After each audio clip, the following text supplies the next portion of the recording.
So I work with entrepreneurs, B2B or B2B2C, Hmm. most often.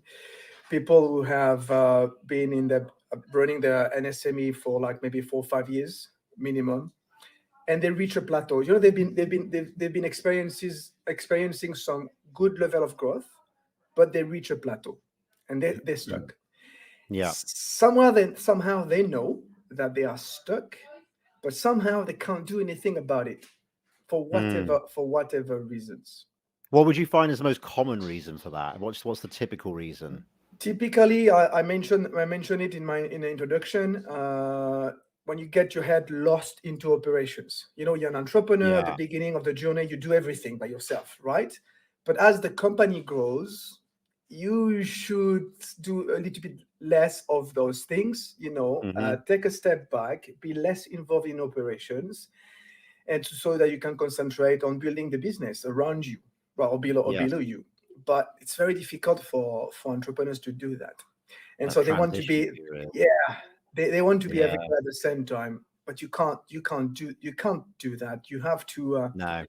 You have to be able to look at the big picture. So that And is one. Go on. would Sorry. you say that's part of being the control aspect of just being Yeah. in control? That's the thing. It's like Yeah. it's not a negative way that I'm sort of putting that. It's not like a control freak sort of thing. It's more about just putting your trust in things being done the way that you'd expect them to be done, and Yes. then taking a Especially step when it back. comes to quality standards. You know, Yes. you've enjoyed your success, and so you build those quality standards, and you want to make sure that your clients always enjoy quality standards. And what I see over and again is entrepreneurs who remain in the project management. So they deal Hmm. with clients because they are afraid that if they pass on the baby to someone else, the standards of quality will decrease.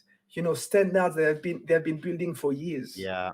Yeah. Of course. And that's very counterintuitive, because what you want is, this is actually an opportunity for you to increase the standards, to have someone else implement what you've been building and take it to the next level. And Yeah. actually, this brings me to the second thing that I see a lot. The second most common bottleneck is the inability to let go. Mm. Mm. Right? So if you want the company to grow, your role must evolve. Yes. You must be, like I was saying, more and more focused on strategy, which means you need to let go. Yeah. You Exactly. need to hire people, for instance, you need to hire leaders, and you need to let them make decisions for Mm. you. Because otherwise, what's the point of hiring people if you don't trust them? But to be Yeah. able to Exactly. do that, you have to let go. It is fine, but that takes Mm. time. You know, there's a reason why most entrepreneurs refer to their companies as their babies. You know, Mm. it's, would Well, you it's like give your putting your baby trust to a in it. friend? Yes. Yeah, it's like putting your trust in a child, someone Yeah. who looks after your kid, a nanny or something. It's the same sort of thing. It's kind of like, you really are. Your expectations are so high, or a copy. You want like a carbon copy of how you be, Yep. like a clone of yourself running your business that's got that little bit extra that can take it to the next level. But I mean, it's harder to find as well. I mean, you really need to do your due diligence when it comes to the recruitment process. And I'm guessing you teach, and that's part of your strategy as well, is helping people recruit the right people to take their business forward. Yep. Yeah, Yeah, yeah, that's some of the things that I've been doing. I'm doing that right now with a client, actually, yeah, helping him with recruiting the right people. And you know, when it comes to recruiting people, we always think in terms of technical skills, but mm, that is not the most important.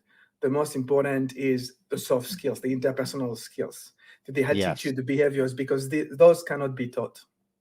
yes, Technical no, skills you can exactly. always teach.